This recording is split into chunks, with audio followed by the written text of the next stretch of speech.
ఊరు నీ పాసుగలుగురు నాయన పరిరక్షణ ఉంటారు నాయన నువ్వు చిట్టిగా రాదు కబానా లోపల పోయి ఎవరైనా ఉంటారు కాపాడరా పోయి కబానా నన్ను కాపాడేది ఎవరని సర్లే పోతాను పోరా నాయన లోపల ఎట్లా జరిగింది అర్థం కావట్లేదు నువ్వు పోరా నాయన వీడు మంటల నుంచి వస్తున్నాడా అన్న మా ఓడు రోబో వచ్చాడన్న లోపలికి నువ్వేనా నా కాలేదు నువ్వా మా ఓడు రోబో ఏమైనా కనిపించాడా ఎవరో రోబో ఆ రోబోలు గీబోలు ఎవరు లేరు లోపల అసలు ఎవరు లేరు నేను అక్కడే ఉన్నా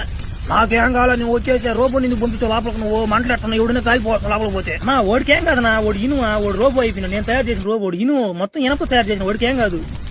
ఆ ఓడి నేను ఎవరైనా ఉంటాను అనుకున్నా నువ్వేం నడుచుకుంటూ వస్తున్నావా ఇదేమైనా పో నాకేం అర్థం కావట్లేదు నేను పోతున్నా పో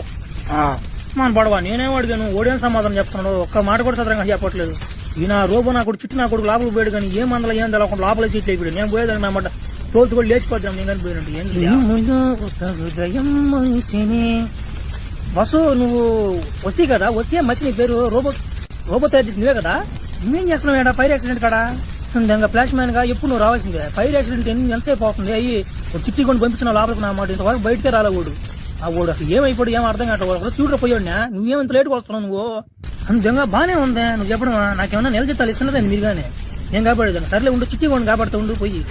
చూడనైనా లోపల ఏమైనా అడక తెంగుతున్నాడు అంతంగా ఇదిగో చిట్టి కూడా కాలిపోయినా చర్మంతో కూడా కాలిపోయింది వీడికి ఎందుకు ఈయన పంపించేందుకు నువ్వా ఈ ట్రైనింగ్ ఇవ్వకుండా నా మాట ఇవ్వకుండా నెట పంపిస్తే వంటలేదు నువ్వు నా మాట ఈ నమ్మి నా మాట 5 సంవత్సరాలు నా 10 కోట్లు పెట్టి తయారు చేసిన ఈ నా కొడుకు ఒక్క పని కూడా సదరంగా చేయటం నా మాట టీవీ పెట్టండి కింద పగలు దిగాడు ఆ మాట తలకే నేను పోయిపోతుంది అన్నా ఎట బాకన్నా ఈసారి నుంచి చేస్తానన్నా నువ్వు చెప్పినట్టు కాలిపోయినా నేనేం చేసేదన్నా సర్లే ఏడుపాకు వసి వాడైతే తెలియచేసాలే వసి నువ్వు తీసుకొని పోయి చర్మం రీమేక్ చేసి వాడికి బాగా ట్రైనింగ్ ఇవ్వసి నువ్వు భలేవాడుకున్నావు నువ్వు ట్రైనింగ్ చేయకుండా ఏం పసిపిల్లని చంపేస్తావేంది